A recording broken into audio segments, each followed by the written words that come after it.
মুশফিক ও সাকিব আল হাসানের দাপটে পারফরমেন্সে বাংলাদেশ এই প্রথমবারের মতো পাকিস্তানকে টেস্ট সিরিজে ধোলাই করেছে। আবরার আহমেদের বলে 4 মেরে বাংলাদেশের জয় নিশ্চিত করেন সাকিব আল হাসান। পাকিস্তান ঘরের মাঠে নিজেদের ইতিহাসে মাত্র দ্বিতীয়বার এমন লজ্জার শিকার হয়েছে।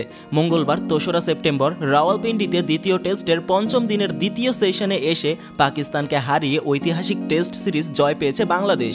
বাংলাদেশের বাইরে ওয়েস্ট ইন্ডিজ ও জিম্বাবুয়ের পর জিতল তৃতীয় টেস্ট সিরিজ। প্রতিপক্ষ প্রেক্ষাপট বিচার করলে এই সিরিজ জয় নিশ্চিতভাবেই সবার উপরে রাখা যায়। এর আগে পঞ্চম দিনের শুরুতে বাংলাদেশের আর দরকার ছিল 143 রান। আগের দিনের 42 রানের উদ্বোধনী জুটিতে এদিন যোগ হলো আরও 14 রান। দলীয় 58 রানে জাকির আর 70 রানে ফেরেন আরেক ওপেনার সাদমান। দুই ওপেনার মিলে 10 ওভারে রান তুলেছেন, পার করেছেন 50-এর মার্ক।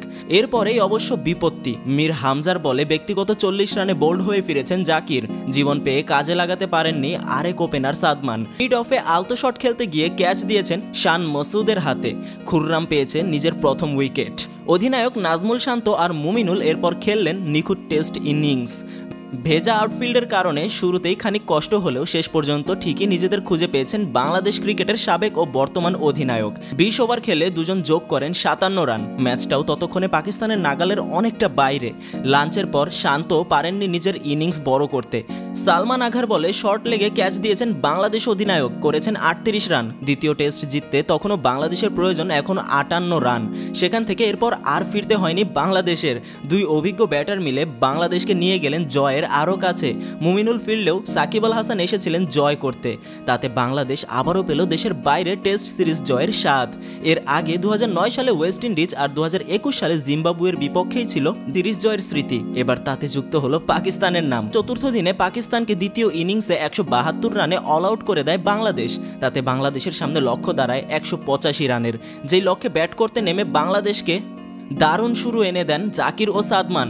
স্কোরবোর্ডে 42 রান জমা করার পর শুরু হয় বৃষ্টি, যা না থামলে দিনের খেলা শেষ করার সিদ্ধান্ত নেয় ম্যাচ অফিসিয়ালরা। জয় থেকে তখনও 143 রান দূরে বাংলাদেশ। তবে পঞ্চম দিনে জয়ের ঘ্রাণ নিয়েই খেলা শুরু করেছিল বাংলাদেশ। দুই ওপেনারে ভর করে দলীয় 50 পায় বাংলাদেশ। জাকির নিজেও ছিলেন 50-র পথে। মীর হামজার বলে 40 রানে থামতে হয় তাকে। 58 রানে প্রথম উইকেট হারায় বাংলাদেশ। এরপর 70 রানে এসে দ্বিতীয় উইকেট হারায় বাংলাদেশ। খুররাম শেহজাদের বলে 24 রানে সাজঘরের পথ ধরতে হয় সাদমানকে। এরপর 127 রানে সাজঘরের পথ ধরতে হয় অধিনায়ক শান্তকে। খানিক পর ফিরে যান মুমিনুল ফিরে গেলেও আশা হয়তো করেননি মুশফিক এবং সাকিব। তারা দুজনে মিলে বিদেশের মাটিতে দ্বিতীয়বারের মতো টেস্ট জয়ের স্বাদ এনে দেবে বাংলাদেশকে এবং তার সাথে বাংলাদেশ গড়ে এক অনন্য ইতিহাস। তা আপনার মতামত আমি কমেন্টে জানতে চাইছি। জলদি একটা কমেন্ট করে ফেলুন। নতুন হলে ইউটিউবে সাবস্ক্রাইব এবং ফেসবুকে ফলো করে আমাদের জুম বাংলার সাথেই থাকুন।